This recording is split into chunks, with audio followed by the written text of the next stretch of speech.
Don't fade me, bro. This is the WeWin Sports Podcast. Hello, folks. Welcome to the WeWin Sports Podcast. It's NBA playoff time, and I love betting the player over and unders. Today, we'll give you our 30-second rants. We'll give you our two best bets of the week. But first, let's come in hot with a David Woodley rant. Yeah, you know, Phil, we were so close. We had a double feature Woodley versus Mike sports playoff scenario going on. You know, my Timberwolves just absolutely smoked his dead in the water Lakers. Congratulations, which is Woodley. great. We'll talk a little bit more about the Timberwolves soon. And then we had the Wild versus the Knights, and you know, Mike was saying the Wild had no shot and all that, and Mike doesn't, you know, he doesn't know what he's talking about. Let's be honest there. But you know, the Wild, they had this series. I mean, they had this thing won. They had it won. It was tied. You know, the series was 2-2. It was Game 5. They had the game-winning goal with 1 minute left. And then they did two replays. They challenged one thing and they challenged another thing. A guy was 3 inches offsides at most, maybe 2 inches. And it's just total heartbreak. And it's not even like bad luck. It's just this guy, this Nyquist motherfucker. He's been in the league 14 years. He's had 90 playoff games. For him to just totally melt down in this moment where there was no reason to be offsides, it's just what being a Minnesota sports fan is all about. I'm just losing my mind. I know I come on here 10 times a year complaining about this, but there's new records now being broken. The Minnesota Wild are the first team in the history of all sports to make the playoffs 8 or more times in a 10-year period and not advance past the first round ever. This is 3 times in a row that they've been up 2-1 in a series. Not only have they lost all 3 of those, they've actually lost 3 in a row each time. So they've lost each series 4-2, 8 first round exits in a row. And you know, and Danny's gonna put this up. It's like the wheel or the big freaking whatever futility. It's now been it's almost 34 years. It's been 125 total seasons where not only have none of the Minnesota teams won a championship, they haven't even made a finals or a championship game. Okay, which is just astronomical. I mean, even at its worst case, every 15 years, your team should be expected to make a championship. Right. So like if you have 125 seasons, and then we're talking good teams here that have been in the playoffs a lot. Think about this. The Vikings, right? Great teams. They've been to the NFC Championship 4 times there. The Wild have been to the playoffs like 15 times in the last like 22 years. And then, you know, the Timberwolves, like, yeah, they've been kind of crappy, but they've also had some really good teams. And then the Twins, they've been to the playoffs like 12 teams. Well, none of these teams have even really gotten that close to even making the championship. And, you know, there's this site that rates the misery thing, and it says it's going to show up here, but it's amazing. It says if you started rooting for the Minnesota teams 20 years ago, your overall fan experience grade would be an F, and you'd be in the 99.9% percentile of fan suffering. And it's just like, I don't know, when is this going to change? Like, maybe Ant will do it, but I don't know. It's like, fool me 125 times, like, you know, shame on me. But I don't know. We'll see what happens. The one thing about Woodley, and I'm going to go to Cantu's rant next, but I'll just say this. Verification from me, that Woodley watches all these Minnesota games. I don't even know the name of the hockey team, the Wild. He watches all these games too. We know on the stream, and he's always in misery. This poor, long-suffering guy, David Woodley, and his Minnesota team's unbelievable. Cantu. Well, last thing, and then it's fucking Mike. And then Mike is the one that, like, Mike is all this stuff about how they don't have a chance the whole time. You know, Mike, who says he's like the biggest Knights fan, I don't think Mike watched more than 2 minutes of the game. And like, we're in this text stream the other night, and they lost in overtime, like heartbreaking fashion. And like, I knew Mike wasn't watching it because like 9 minutes later, he made like a really shitty comment to me. And it like, I lost my mind because he wasn't watching it. And he was just sniping me. And I was like, how did you miss this game? You're supposed to be the biggest fan ever. And he bet 2,000 against you, so it was painful for you. Yeah. It's more the principle. I mean, I just want them to win once, you know. If they win, like, I'm gonna be the happiest person on this podcast for like 2 years. I may disappear for a month, but when I come back from the celebration, you know, it'll be a new day. Yeah, you know, all this has been going on, Phil, and I've heard Woodley complaining. I'm really upset about the Wild, who, by the way, has the worst franchise name in all of sports. I've had to hear about him complaining about the Wild every day. And I'm thinking to myself, how good it must feel to have a team that makes the playoffs. I've had to deal with the Mariners, who have made the playoffs one time in 23 years. I've had to deal with the Blazers, who are just far removed from the playoffs. I've got to deal with the Kraken, who are like the worst team in hockey, pretty much. I've got to deal with, and the Seahawks. While the Seahawks have had some nice runs, it has been a while since the Seahawks have been good. I mean, we're talking 6 years now. They won a Super Bowl. They did won get a Super Bowl. They went to back-to-back Super Bowls. They make the playoffs every year. I don't know. But the misery index has been pretty bad. Like the other teams, yeah, we had it good in the like early 20 teens, but it's been a while.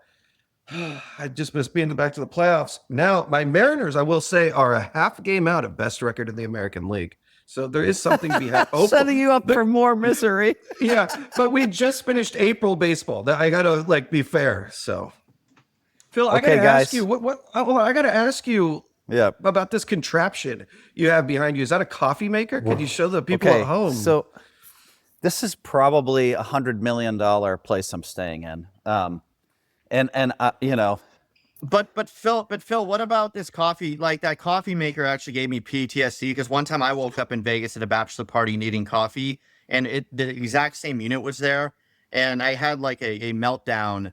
It took me like literally 50 minutes to try to figure out how to make it. Like it's really nice, to be clear, but like it is not beginner friendly. See, it's a Keurig. So you pull this out. You see this little thing right here, right? So we have a drawer full of these. I mean, we're staying in Billionaire Central. So you grab one of these, you put it in there. I figured it out today because I woke up so close to the deadline, I didn't have time to go for my Starbucks, which I've done the last 2,000 days in a row. I am going to show you guys a quick tour, and the last time I faded. So let's see. You guys saw the ping pong table, right? We saw the shuffleboard game. This is just the kitchen, guys. Pool table. No, there we go. All this artwork. And look at that view. Yeah, that view is amazing. Then I'm a real view guy. More beautiful artwork. Here's a bar. There's the master bedroom back there. And video games. A lot of things to bet on in there, Phil. Yeah, so I've been playing Galaga.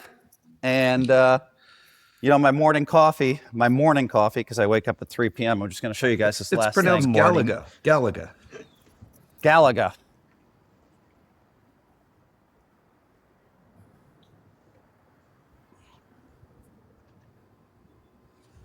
Maybe when we retire, Woodley, maybe we'll be out there in Miami. Place is incredible.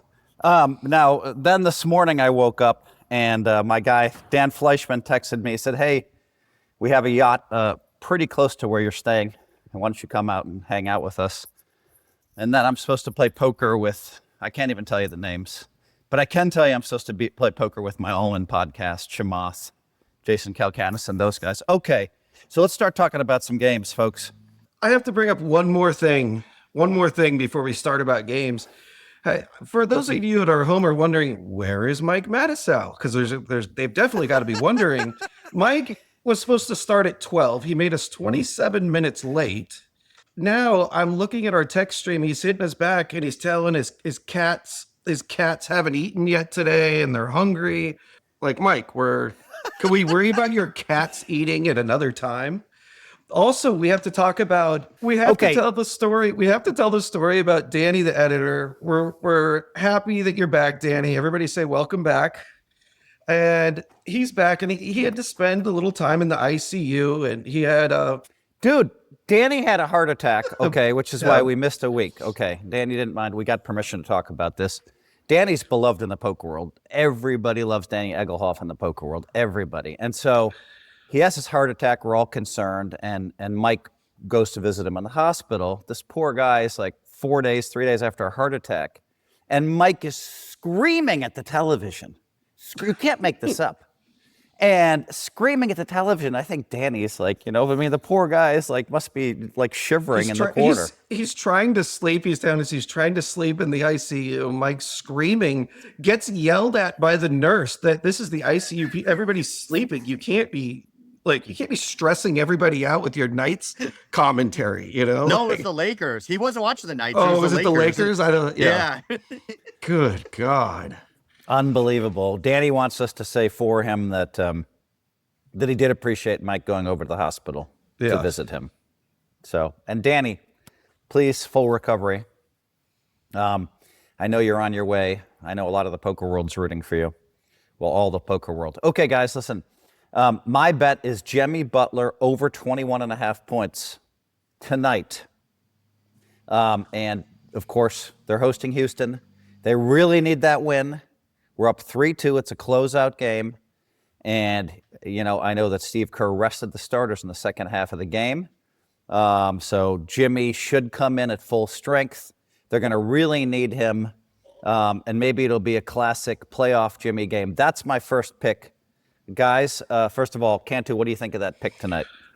I'm gonna leave this one to you on the expert of the players. You're really in tune with the Warriors players. I don't have much of a. I feel I had a nice streak with the Warriors players. You have picked the Warriors players very well. You've been putting them into our chat, and the Warriors players bets, you have been like nailing everyone. So I really do recommend people following you. So I'm going to agree with you on that. Woodley?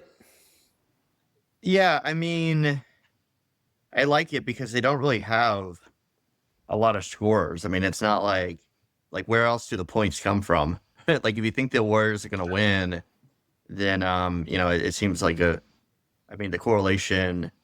Even if you don't think they're going to win. Curry and Butler both hit those overs. I'm actually surprised it's like that low, to be honest. Like, I don't know. Like, it seems low. I mean, I'm kind of surprised it's not like 26, 27.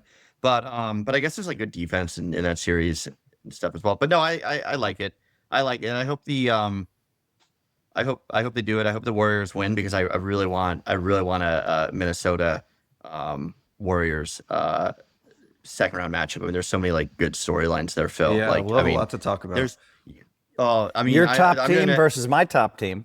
Yeah, I'm gonna. You know, it may start before we record again, but like, there's some good storylines there, right? There's like the changing of the guard, right? Like, you know, Curry and LeBron and these guys, they're on their way out, right? Curry may win another title or two, but you know, I don't know, he doesn't have like 5-10 years left, right? There is this change in the guard in the NBA right now where like LeBron and KD and Curry and these other guys, they're aging out.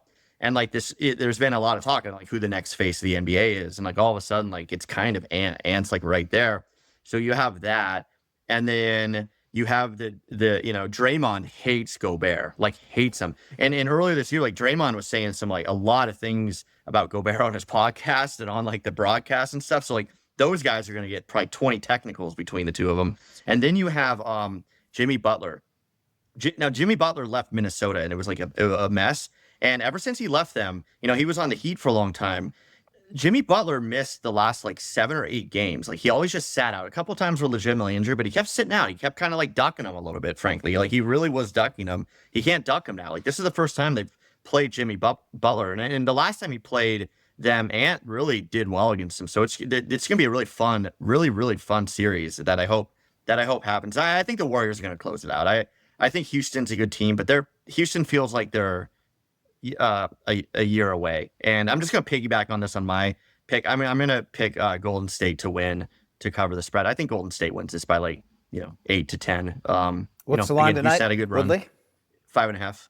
Okay. I also like the Warriors. And then since we're spending so much time talking about the Warriors, my team, I'm going to also give my second pick, guys. We'll break up from, because Mike's not here. And I'll just say that Quinten Post over 6.5. Now, I will say that the last time I bet Post over 6.5 points, he scored 5 points. I went back and looked it up by accident because I watched the replay of that game. He had 5 points 6 minutes into the game. And I'm like, oh, this is incredible. He hit a 3, hit a layup. He did not score again. And so that was a big bet.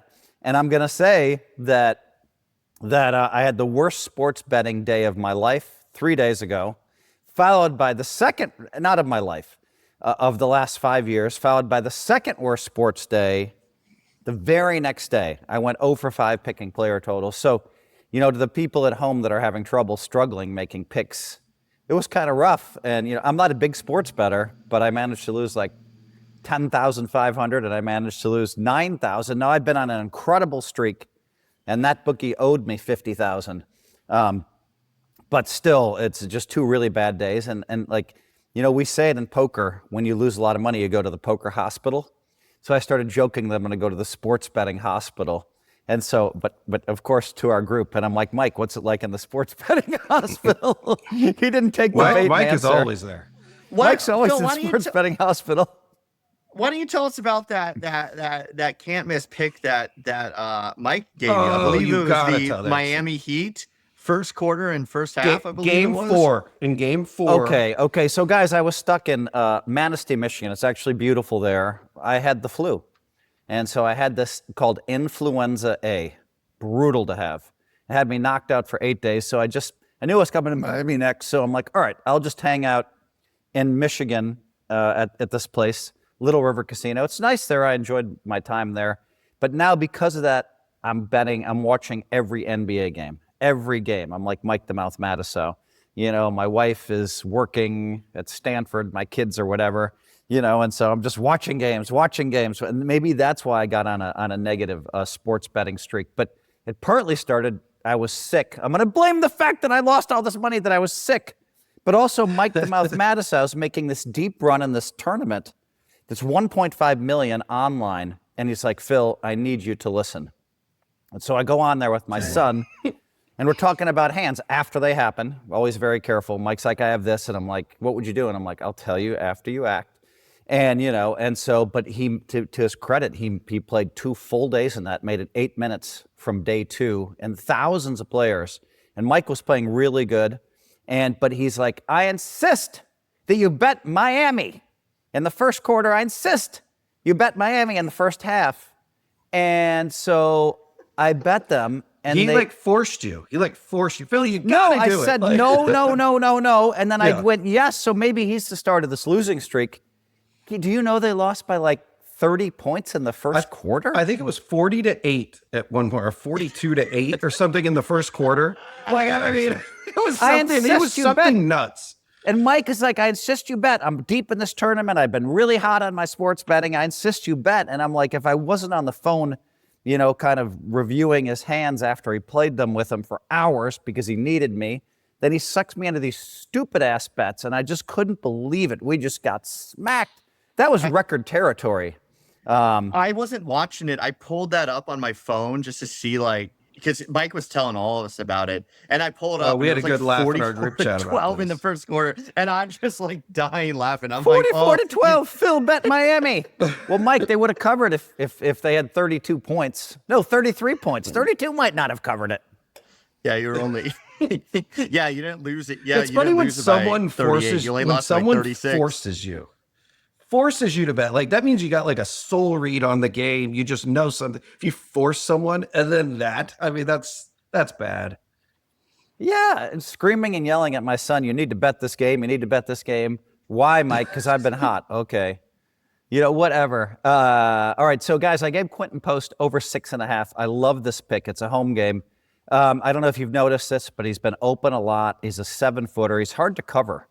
And he'll also go in there and he'll dig off some rebounds. He'll get some offensive rebounds. He'll get some putbacks. So I wouldn't be surprised if Post has 14.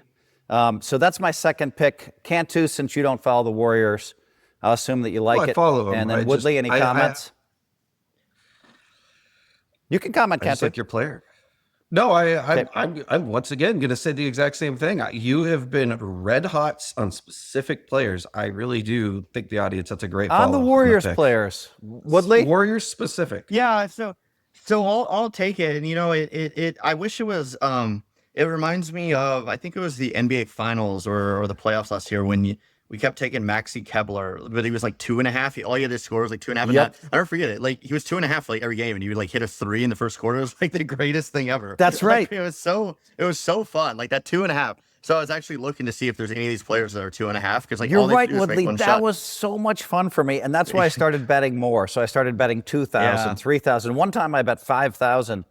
That's my biggest sports bet that I've had since 1992. Yeah. I bet it on Anthony Edwards over 28. Yeah. And he had 26 early in the third quarter, but it was a blowout win, and I didn't play him the rest of the game. That was a 5K bet. Yeah, So I like the ones like the 2.5's perfect because you're always live in it. Like all you just need him to hit one shot. Like I mean Maxey has the ball in the corner. He hits a 3. Phil wins. Yeah, there was like literally like 5 minutes into the game too because they were playing him a lot. I mean that like it may have been the Minnesota series because they were going big. I remember they were going big against them. But yeah, I think Post is a good player. I like that. And like I kind of alluded to, like the scoring, the Warriors are interesting because they have 2 guys that score and then like a lot of guys that kind of score, which means like, they're going to get like 8 points from him and like 10 points from this guy or whatever. I think it's worth looking too. Like he could go off. I mean, you could probably find some like good numbers at like, 10 plus or something, right? Because someone has to be that third scorer on the team, right? Like Draymond obviously gets a lot of minutes, but Draymond's not a scorer. I mean, I think his over under is probably like 10 or 11. So probably Post 8.5 really on day. Yeah. So Moses like, Moody had like 26 the other game. Like, I mean, he can do it. The other guy was betting on has been Podzemski a little bit. The Pods overs have been good to me. So Post, if you wanted to do, I don't know if 15 is even doable for him, but it's 9-1 at 15. 9-1 plus. Oh, I might have to take that. He'd have to have a lot of minutes though. Like you almost need them to blow him out to get those minutes, but I don't know. It's weird. I mean, you think they would want to play the younger guys though. I mean, you know what, Woodley, you brought up the Miami game, and I'm just going to refer people back to earlier in the video where I showed my video of the balcony, and the Miami arena's right there. It's literally 200 yards away. So you brought up that Miami massacre that Mike led me into. And then I inadvertently showed the Miami Stadium, which is 100 yards away from the balcony. Oh, boy. Bad memories on that one. Cantu, what do you got? You got any picks? Yes, I do. We are going to have the Nuggets. Nuggets Clippers game 7 is Saturday. Wow. So we're going to start there with, I bet this so far 2 times a series and won both times. I love Westbrook over Russell Westbrook over 11.5 points. I love what it is about Westbrook. I think in these kind of situations, they're going to choose to go with him, the veteran, over the young guys in these big situations, given the minutes. Also, I think we're going to see, we saw this earlier. I forget which game it was 3 or 4, where they were daring Westbrook to shoot. I think they're going to be daring him to shoot in game 7 instead of let Jokic go hog wild and make him beat you. I think they're going to leave Westbrook open, might have some wide open 3 attempts. I think he makes them, and I think he might fly over and get like 17, 18, 20 points, get hot. What do you guys think? I like it. He has amazing energy. He's in there getting offensive boards. He's really been changing the course of the game. And people, and then, 50% of the people out there or whatever, they don't like Westbrook for whatever reason. But I will say this, Westbrook, I played high stakes poker with him. My friends all know him really well as a person. They love him. And so, for whatever reason, you're like, oh, well, he's this or he's that. Oh, no. Nobody tries harder than Westbrook, too. You have your image, and then you have like how you really are. But like his image is partly because of the effort and the hustle that he puts in. And I think I like your pick, Cantu. I'm with you on that one. He's not scared to shoot in a game 7, which when you're looking at point totals, if you're a younger guy, you might be a little more timid. If you're not a star, might be a little more scared. Westbrook is not going to be scared. In fact, I think he's going to rise to the occasion and, possibly put up that 20 points. Yeah, Denver's funny. I mean, it's like they're kind of in disarray. It's been an interesting series. It really has. Versus the Clippers. I really like the Clippers in this series, but Denver's been kind of doing it. Let's stick with Westbrook because my next pick is going to be on the Nuggets Clippers. Yeah. No, I know. The thing with Westbrook, I kind of like what I'm getting at is like they don't have. I like it because they actually don't have like a lot of weapons. I mean, I think the biggest drop off between like what the Nuggets were when they won the championship and what they are now is like they just did a really, really, really bad job like replacing those role players, right? So again, like these teams like Denver and Golden State, like it kind of like a lot of the points get funneled down to like two guys. I guess Denver still has like Murray and stuff, but it's like I think I like it because he's gonna like. you know he's going to get the opportunities, and it's Westbrook. Like, he's going to take the shots. Like, he'll take 20. Like, he's not going to stop. like he may take him 25 shots to get there. But he, he'll get there. He'll keep throwing it up. So I think it's a good one, and that's a big game too, for sure. Yeah. He's a former MVP too, so I mean, there's no fear there. No fear. No, there's not. He doesn't mind the criticism either. Yeah. I mean, like, listen, the guy's like the most maligned player there has been the past 3 years. I mean, it's like, there's games where he's gone like 0 of 15 or something from 3, and he keeps, like they call him Westbrook sometimes, but like he doesn't stop. That's the whole point. Like, the most maligned player of the last 3 years. I think that's probably accurate, Woodley. Cantu, you got another pick? I do. Now let's talk about the game that I like a lot. Coming in, I did pick the Nuggets. It was minus 110 both sides on the series, and I had the Nuggets. Well, it's minus 1.5.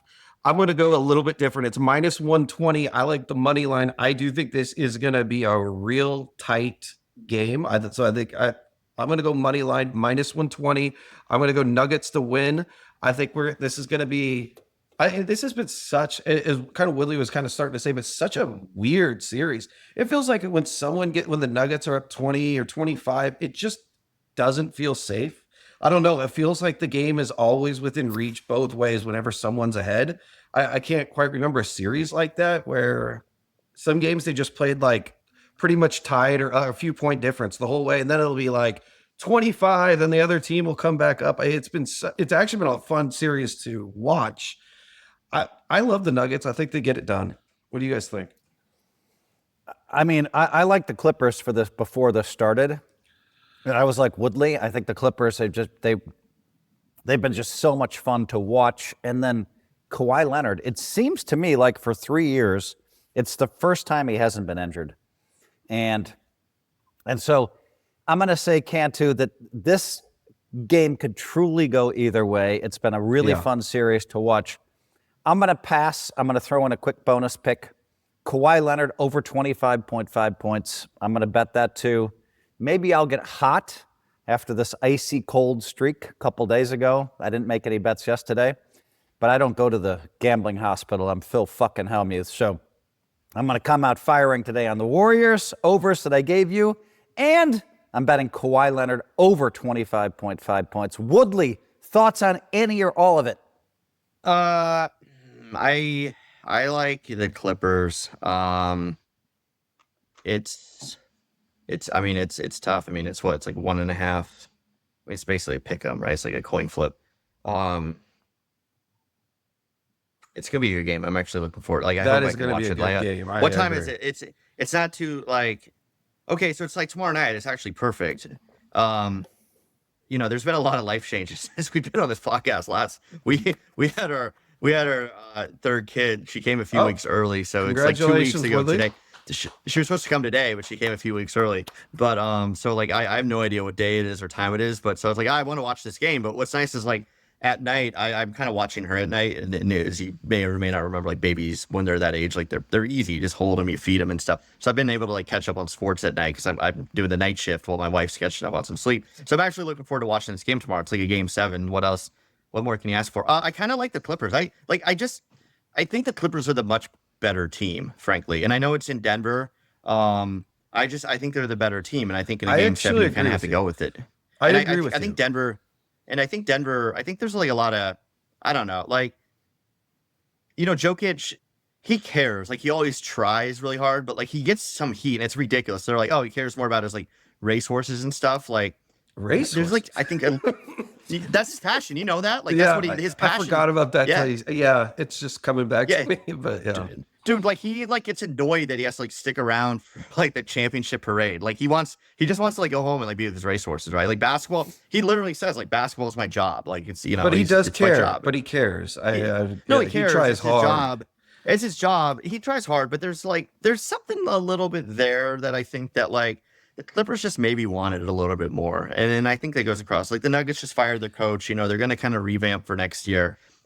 The Nuggets are drawing dead if they play the Thunder, right? The Clippers probably are too, but I think the Clippers, I don't know, like make it a little more interesting. So I'm going to go with like what my pick was at the beginning of the series, which was Clippers. And I just think they're the better team. And I think, in game 7, give me the better team, the deeper team.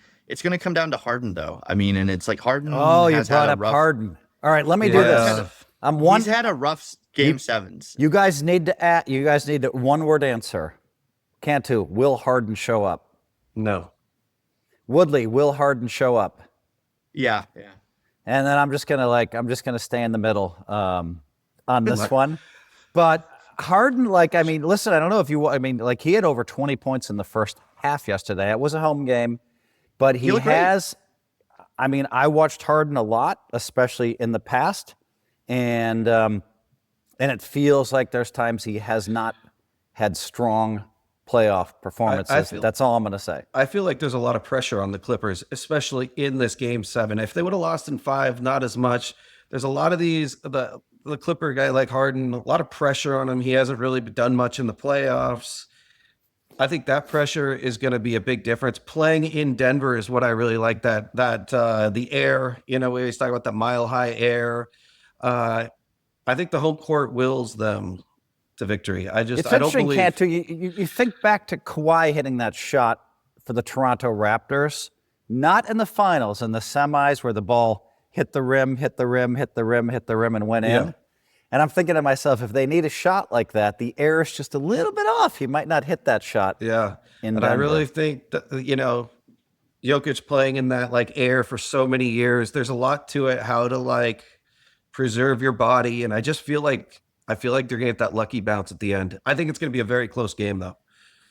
Yeah, I think Harden's going to have a good game. I think kind of the pressure is it doesn't. I know there's pressure, but everybody's kind of expecting him just to not do much. And I think he's too good of a player to have this many first bad round game sevens. pressure, not third round pressure. It's not that much pressure, and nobody expects him to he actually doesn't need to be the man anymore. And I think that I think he'll do well. I think he'll come through. And honestly, I want to see. I would rather see Oklahoma City play the Clippers because I just don't think Denver has any shot whatsoever against Oklahoma City. I kind of agree with you. I think Harden has a good game. I think Denver, if they play, is really going to struggle. I think the Clippers are better matched against OKC. I think OKC they're just so deep. They can throw a lot of bodies at them. But we'll get to that chat next week. If it happens. All right, what you got for us, Woodley? Well, I was hoping to have a Game 7 NHL pick for you with the Wild, but that went out the window. Last night. We already went there. I'm gonna do one for Phil because he's out there at the Grand Prix. I'm gonna take, and it's chalky, but he's plus 170 at some shops. Oscar Piastri to win the race. I would also get him to win the qualification and the sprint. I would just do all three because if he wins qualification, he's going to go to a massive favorite. He's good. I mean, he's a really, really talented driver. Obviously, McLaren, I think, is the class of the field early on. I think he's better than Lando Norris. So yeah, Phil, you should definitely get down on Oscar.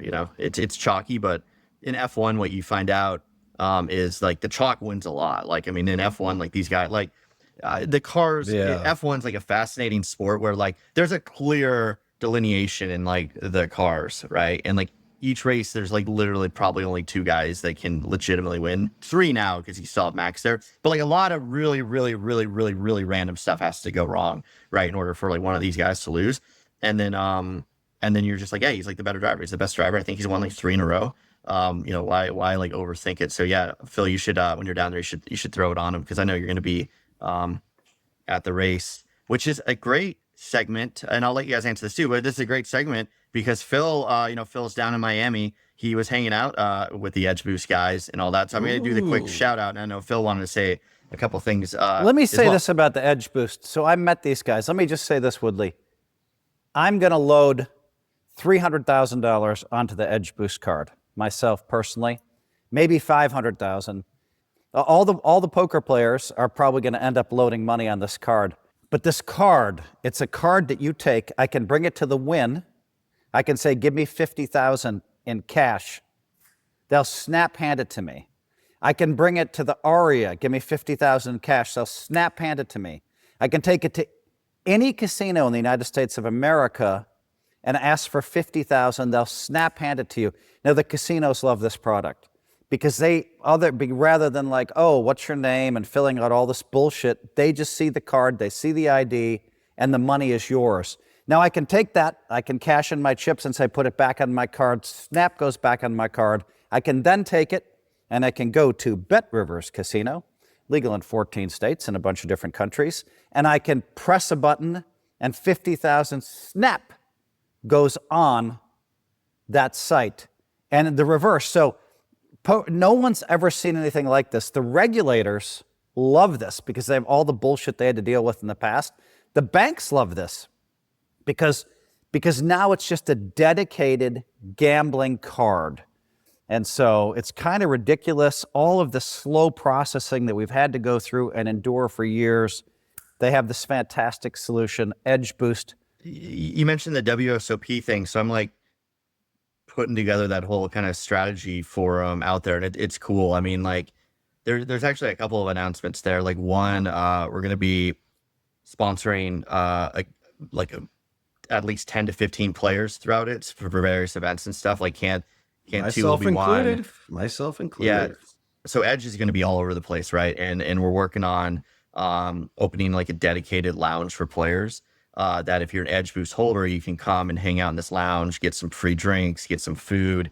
So they're gonna be doing some cool things out there. And I mean, it's I'm glad Phil met him. Okay, Woodley, well, that's enough promotion for our friends at Edge Boost. Now, what do you got for us picks, Woodley? Well, I gave it to you. I said Oscar. You gave, yeah, and I'm gonna bet that. And then what else you got? Well, I gave you a Golden State. I gave you Golden State as well. Okay, so you like the Golden State, which I also like. I do think they could win this game pretty big tonight. So yeah, I'm gonna say yes on that one. Cantu, thoughts on Warriors? I think the line's 5.5. 5.5, yeah. We've talked about this game a lot. I like the Rockets. I think it's gonna be, but I don't like the Rockets to win. I think it's gonna be a close game. I think the Warriors are going to pull it out with their veteran experience. Draymond's going to be talking all that shit to all those players that we've seen, like Green. And I don't know. It just really seems like he's got a lot of words every time they're up at the free throw line telling them. I don't know. I've been reading some mouths, what I think I'm hearing him say, which is pretty funny. There's some good shit talking. If you like that in a series, pay attention to the free throw line. You're going to hear some funny stuff. I think it's going to be a close game. I think the veterans get it done. I'm going to say Warriors win by 2 or 3. I just to go back, I think they win big because I think the Warriors, I think they know they have to, like, they're older. They know they don't want to go 7 games. Like, they don't want to go 7 games and go against a young, fresh Timberwolves team. They're going to be underdogs too, frankly. And there's something here too. Like, I don't know if this is like their last chance, but like it feels like they have that urgency, right? And Houston doesn't. And like they need to do this. I mean, it's like they're Butler's not young, like Steph's not young, like Draymond's not young. Like they gotta win this one. I think they kind of know this. This is almost like a must win for them, even though it's like even though obviously they would go to game 7 and do it. Cause I think if they go 7 and I think they play a Timberwolves team that like has a week off, Woodley, I heard you talking some real shit on the stream, my friend. And I was just like, what the fuck? What do these guys think? And so you and Mike Matusow, and I was just like, they're like, oh, the Warriors are going to win. Let's assume they win. Let's assume they play the Wolves. You guys are like, the Warriors are going to win 2 games against the Wolves. And I'm thinking to myself, what? 2 games? The Warriors? Mike said 1. I said at least 2. You said 2. I looked up the quote right before he came on air. But yeah, I mean, that's not an ass kick. And winning in 6 is like winning. If there's winning in 6 or winning in 7.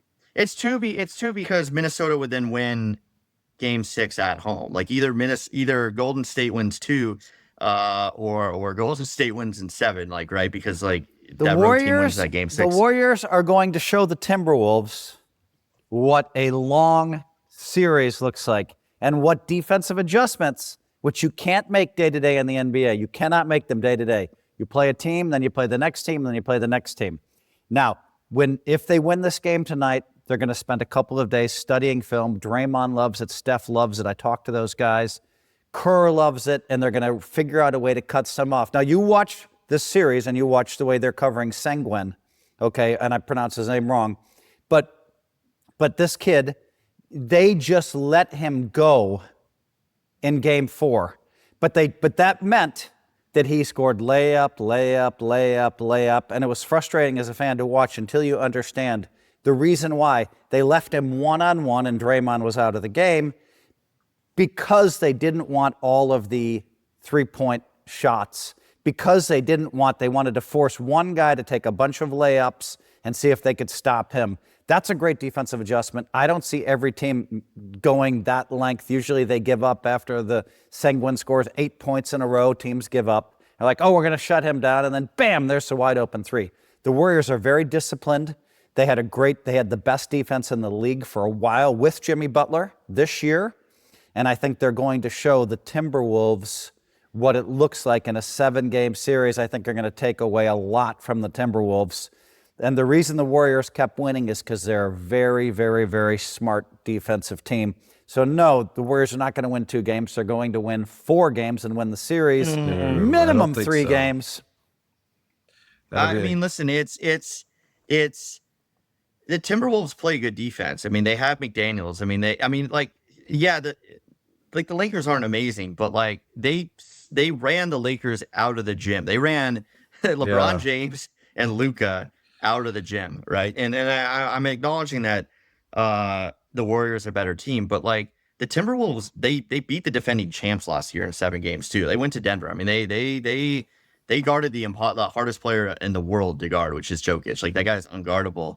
I think where the Timberwolves really match up well with the Warriors, there's a couple things like Ant. I forget who said it, but they said there's no one in the NBA that can guard Ant one-on-one, right? Which means you gotta like double team him.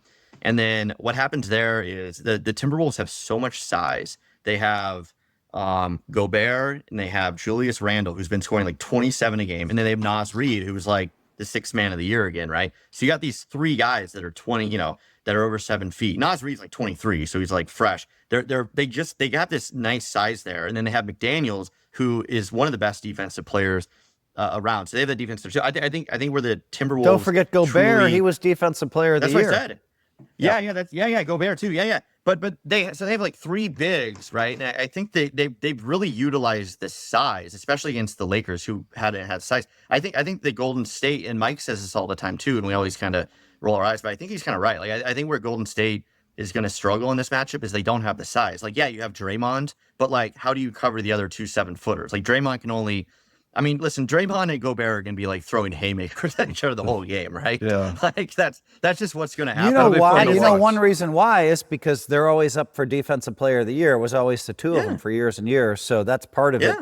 Is they're competing directly against each other for the DPOY, which is a big one. But who guards Randall? I think Randall's like the X factor in all of this, right? Like who's going to guard him? I don't think the Warriors have anyone that can do it. Like Randall is like this I don't know. Like I think it's going to be 1 in 6 games. I think they're going to win. I think they're going to win in 6 or 7. So I mean, you act like I'm not saying it's going to be a blowout. I think Timberwolves in 6. Cantu, who's going to win the series? Cantu. I like the Timberwolves. I don't know how many games yet. I'm going to have to think about that a little bit more, but I'm kind of leaning kind of where Woodley is in 6. I'll tell you the most impressive thing was the closeout game, and I wanted to ask Woodley about this as our resident Timberwolves expert, is Edwards only had 15 points, and it felt like they were in complete control of that game. Now, they won by 7. It could have really got out of hand. I think they, if you were to watch the game, I mean, the Lakers were outmatched in that game.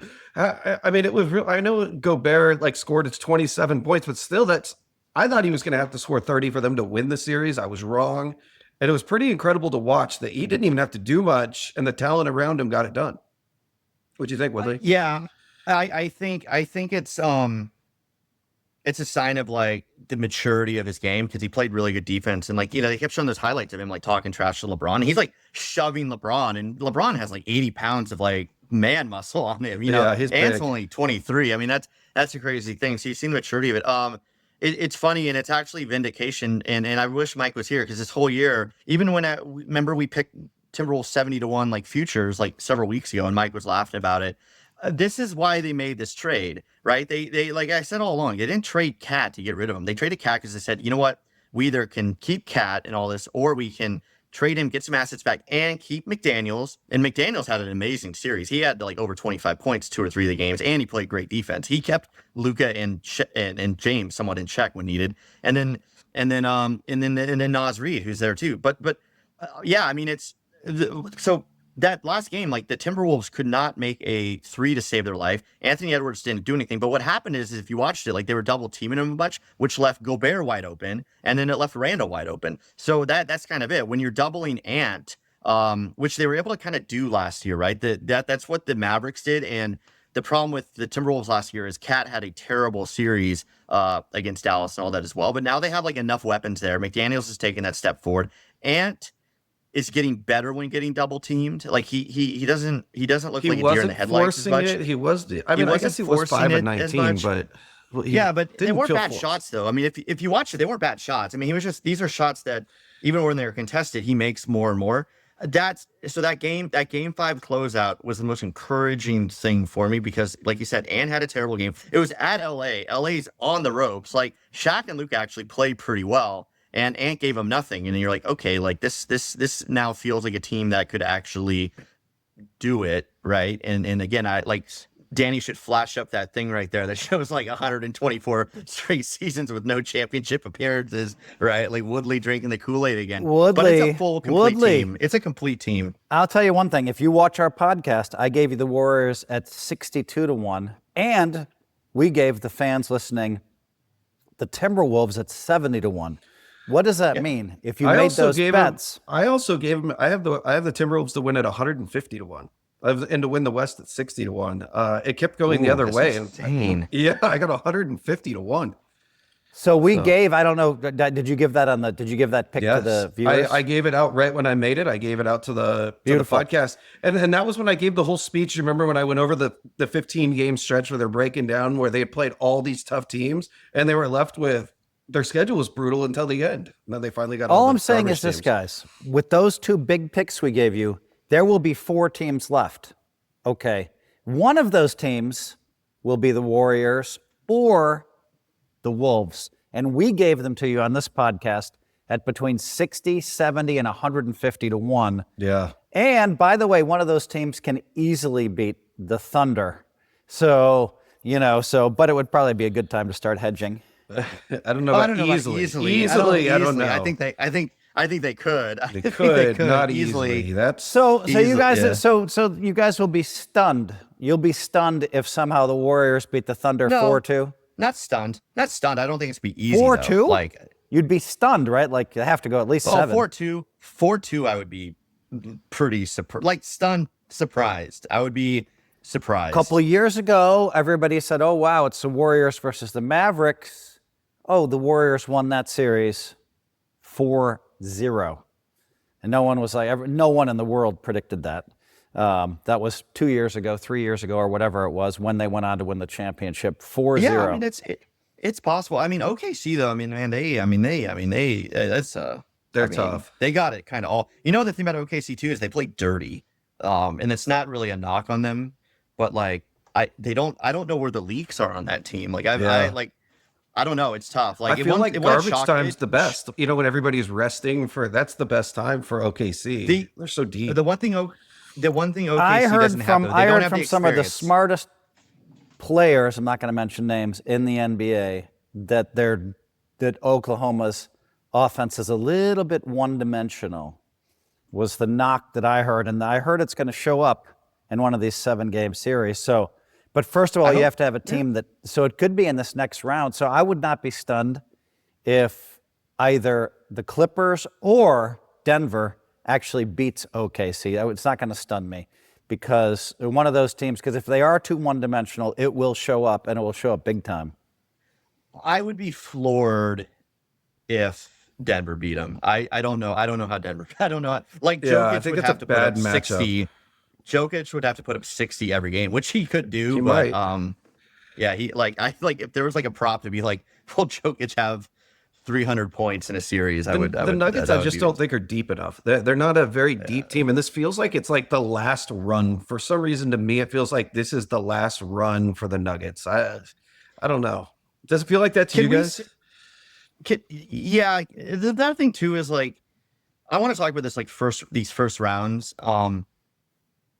Well, I know what Phil's going to come back with because he's going to be like, well, like the Warriors got in the play-in game. I kind of don't like, but the Warriors would have made it. They were a top 8 seed. I kind of don't like this play-in stuff. I don't know why a 10 seed, like the Heat had no business. The Heat had no business being in the freaking playoffs. I mean, like that, what a joke that was. I mean, like, what are they doing there? I like it. And I like Memphis, it because, let me tell you why I like thing. it, Woodley. I like it because that makes it so you can't just coast the regular season. There was too many like teams it causes too much tanking in the NBA. So it's like, oh, some of these good teams, like even the Sixers didn't make it to even the 10 seed. I know Embiid got hurt, but it makes you at least try to the end. It gives you something to play for. I agree. It makes the games competitive to the end. The other thing is this, Woodley, we're going to see this one of these years where the 10 or the 9 is going to win the championship. And here's why it's going to happen. Because there's going to be a big injury in the 10 or the 9, and they're going to get their superstar back just in time to crush the play-in games. And no one's going to want to have to face that team as an 8 seed. And if they win that first round, now it's as if they were the 1 seed in the first place. So that's what we're going to see. We're going to see a 9 or a 10 seed win it all in the next 5 years. I don't know about win it all. Because of injuries. That's kind of what I hate about it, though. Like you just make the regular season. The regular season always is kind of sucked, anyways. And now it's even like I count the play-in as the playoffs. I know it's like they're not in the playoffs until but like you're in the play. Like if you're in the play-in, you're in the playoffs. Okay, right? well let me ask you this, because I know that the discussion that it caused just between our group, and I've never looked at the standings in my entire life as much as I looked this year, because the difference in the West between the 3rd seed and the 10 seed was always so close. You'd have to look every day. My friends are texting each other, oh, we're the 6th seed. Oh, but we just lost. Now we're going to the play-in. I'm like, wait a minute. We went from 6 to play-in? And so that excitement level of like, just one game. And so that made the game so spicy for the last 2 weeks of the season that it was great. Everyone was trying hard on that 82nd game. There was like 7 or 8 teams really trying hard. Yep. But imagine how exciting it would have been, though, if only 8 teams would have made it, right? Then there's more pressure. Because, like, dropping from the 6 to the 10 is not a big deal. It is, but it's not. But dropping from the 6 to the 10 when only 8 teams is still get tough. in. I don't care if you're OKC. You got to win 2 games. That is a lot of pressure. Then even if you are the best team in the league, you could easily lose 1 of 2. But plus, Woodley, you're saying, so let me just come back to you, Woodley. Let's just say the difference between the 8 and the 9. Let's just say that a lot of the teams were locked in by your system already. So then what are we watching? The 8 and the 9 seed, that's it?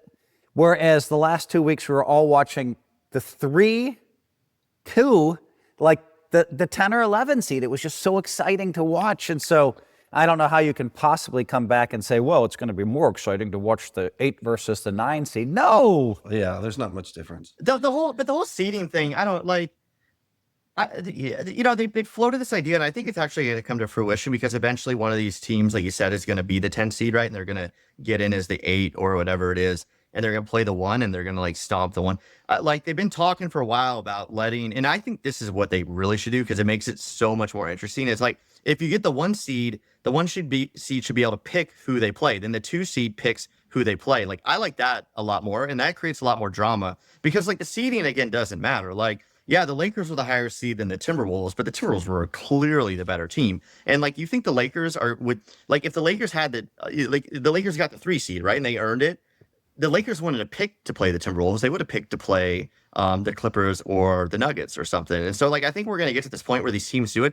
And there's going to be a fun part about that too, because like, let's say you are the 1 seed and you pick that 8 seed, like that gives that team motivation. Like the first thing that coach is going to say is going to be like, they're going to be like, they think they can beat the shit out of you. Like that's going to, like, I think that fixes everything. That fixes the regular season in my mind, because then all of a sudden, like, the seeding matters, right? And like, so I think you're right, Woodley. I will tell you, I like that system. And let me tell you something. When Houston played the Warriors, the Houston's the 2 seed, the Warriors are the 7 seed. Who was a favorite to win the series? The Warriors. The 7 seed. It was like 2-1. How much fun would that be if you got to pick your opponent in the first round? That would be a lot of fun. I agree. Yeah. Yeah. Yeah. It's great. I mean, they should do it. They've talked about it. And like, they could make a whole, I mean, the ratings would be crazy. I mean, you'd have like this off day that so many no good teams are playing. storylines that, I'll show you, It real would be, yeah, upset. A lot of feelings, Well, that's the thing. If I was a Rockets fan, I'd be like despondent. Like the Rockets, you mentioned that all these teams were like right here. The Rockets were here. Like the Rockets were never in danger of losing the 2 seed. Those poor bastards. They get the 2 seed. They have a great year, and everybody wants they're to play building 'em. something. And then they go against freaking the Warriors, and they're gonna be out in one round. And you're like, that shouldn't have been like that. What a great They should year. have played And the then Lakers. here's your reward. You have to face the Warriors, who basically that's one of those ones I was talking about, Woodley, because of injuries, or in this case, a late trade. The late trade, all of a sudden, Warriors, the best they can do. And they finished that season strong. Maybe they were 15-5, just to barely make it. And so it kind of a little bit unfair to Houston to say, oh, here's your reward. You get to play the Warriors, the Jimmy Butler Warriors, Well, exactly. So Yeah. if you break this down into like, if OKC would have picked what they wanted to play first, they would have picked Memphis, right? Houston, it would have been interesting, right? Because Houston,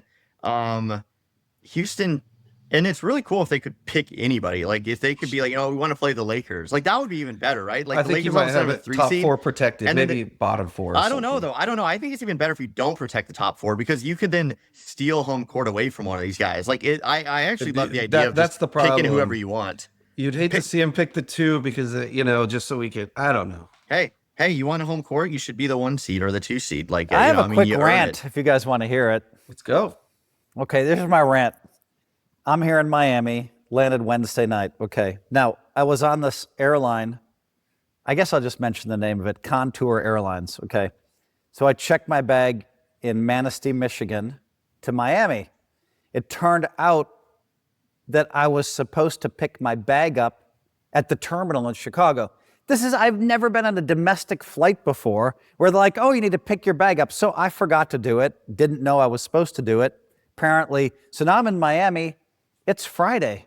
48 hours has passed, and I have not heard a wink from American Airlines. I haven't heard anything about where my bag is. This is pretty interesting now. Luckily, when you stay at the billionaires' houses, they have toothpaste and brand new toothbrushes, all that stuff. And I told my wife, you might laugh at me, folks at home, said, honey, now that we have a world-class guest bedroom, I want toothpaste, toothbrushes. I want everything as if that person forgot to bring their like shavers with them. I want all that stuff because now we're going to have a world-class place. So of course, in this world-class place, everything's there. So I'm covered there. However, no socks, no underwear, Oh, wow. So now I'm going to call, this is funny. I'm going to call DoorDash and I'm going to order underwear and I'm going to order socks. And then I think my friend's plane leaves at 7 p.m. on Sunday, so I'll be out of here probably on the plane with the guys. But yeah, so now, I've had the same shirt on now for what, 2 or 3 days? You wear the same thing every day, though. I was going to say that. Like, you just don't have your extra hats, Like, Phil travels with, like, multiple hats. Like, that's a very... people don't know that because I've seen the backup hats. Have so, like, either Phil has one to of be you very ever careful. taken a domestic flight where you had to pick your bag up? Yeah, I've taken I'll go first. I've taken Really? a lot of them, and it happens when you're flying out of a really small airport or a really small plane, an undesirable location, some might say, like of a flying. What'd you say the airport was that you left out of? Manistee, Michigan. There you go. That's where when you fly from Manistee, that's the type of stuff. I that happens when I fly from Portland to Seattle sometimes on a connection. Really? It happens if you use it happened. Yeah, like my family lived in Montana for several years. I was like flying back from college in Oklahoma, right? So like I was taking all sorts of fucking journeys to get there. There was no direct flights, and even like the big airlines, it was way too much money. I was like dead broke. So you're taking like 2-3 layovers, and sometimes you have to take different airlines. And like when you do that, you learn not to check a bag because you have to like go get it and you have to like go back through. And that's probably, Phil, I'm guessing that's probably what happened with you, because I've never actually heard of that airline that you took. And especially if you had a layover, I'm guessing you switched to some bigger airline or something, right? I did. Like I went United from or Contour something? Airlines to American, Chicago to Miami. And Yeah. yeah, and that's what They don't happened. talk So to each other. Yeah, anyway, they don't talk to each other. it's a little Right. frustrating, but it's not really, rant worthy, because whatever. Even if the bag never arrives again, I will lose, as you said, Woodley, I'm going to lose probably 4 pair of my gold Adidas pants, which I can just rebuy pretty quickly. I had some nice old vintage Aria shirts in there because I've represented Aria so long. Hello, Aria. That I have these shirts from 2010, 2014, and they're kind of cool shirts, kind of like vintage. So I'm going to lose some old shirts. Dude, someone's gonna get your bag and they're gonna sell the game used Phil Hellmuth pants on eBay for like $1,000. Yeah, they're not worth much, Woodley. Cantu's gonna have a pair hanging in his thing. You're like, Cantu, how did you get those? And you're like, I bought them off some guy on eBay. That'd actually be really. I don't know if I'd risk a felony theft charge. There's to another go, question to go for you about steal 'em. airlines. Okay, now you can't. So I'm at LAX and I check a bag, and I got into it a little bit with the baggage with the person behind. I never get into it. Because I realize I have a blessed life, so I always try to just be nice to everybody. But I got into it a little bit, and I thought, this is weird. My bag doesn't show up.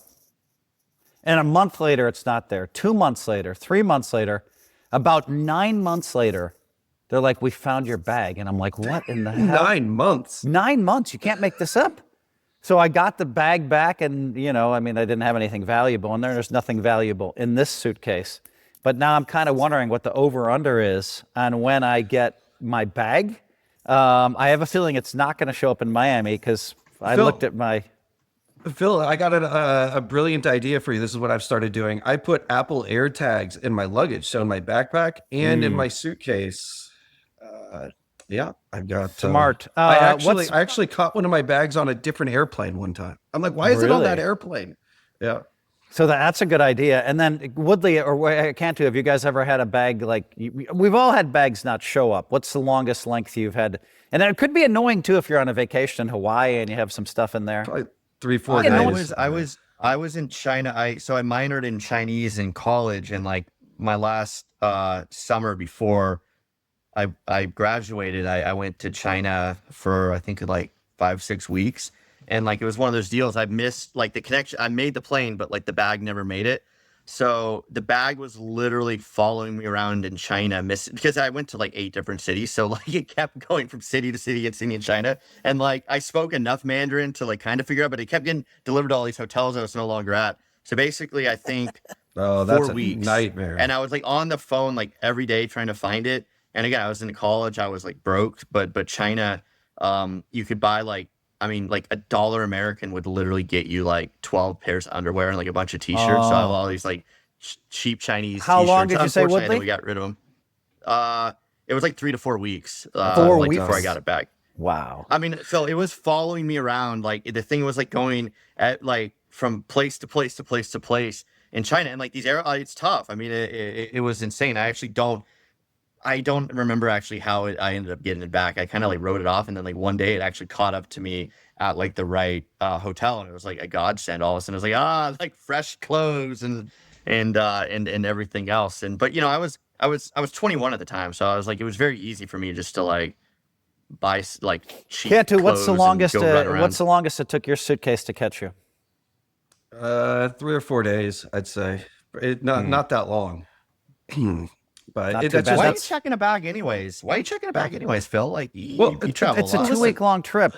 Jeff Gross is like, don't check a bag, Phil, but unless it's a 2-week trip. Well, remember, I went to Houston first. I left Easter Sunday for Houston. My wife was thrilled. That's right.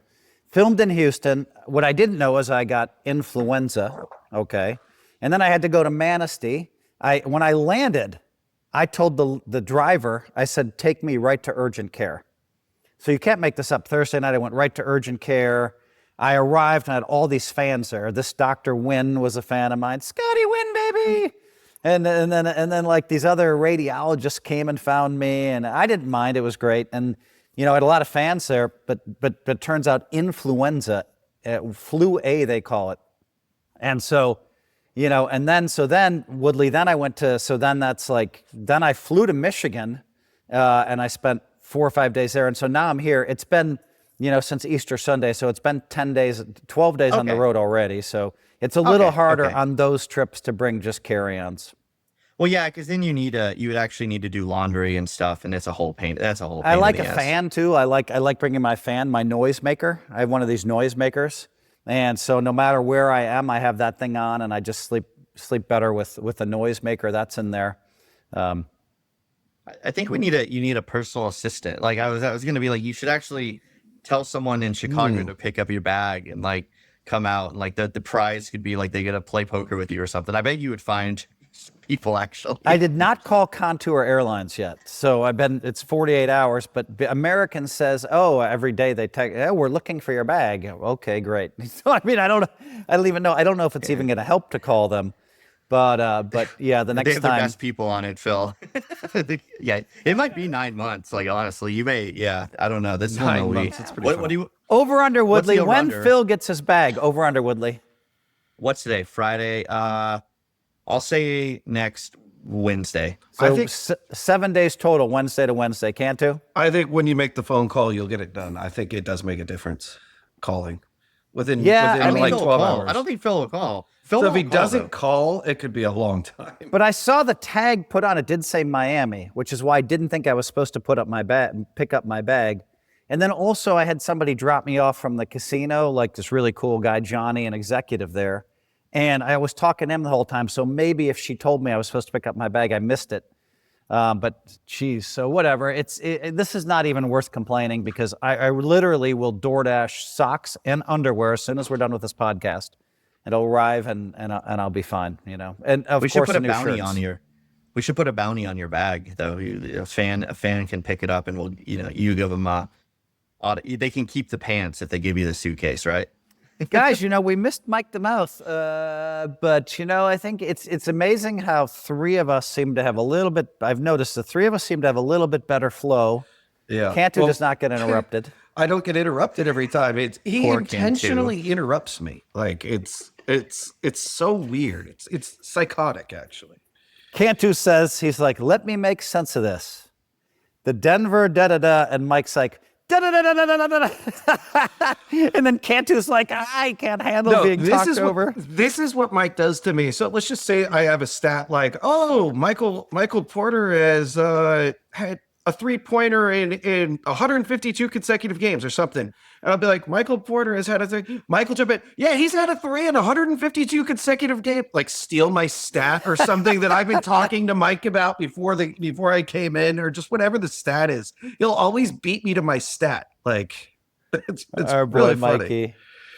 By the way, we're gonna have a. By the way, guys, before we and I'm just say this, I'm going to be at Trophy House with the besties, the All In podcast, and we had a poker table move there. So it'll be fun because we're likely to play some high stakes poker right during the race. And if you've been to a Formula One race, it can be a little slow. Yeah. You're at the finish line, you go out, and this car goes, these cars just, You see the cars for 2 seconds and they're gone. Right, and then you go out, and you look again, and after a little while, you're like, there's not that much to see, because they come into your view, and they're gone. So a little high-stakes poker for an hour during the race, or 2 hours during the race sounds like fun. Goodbye, guys.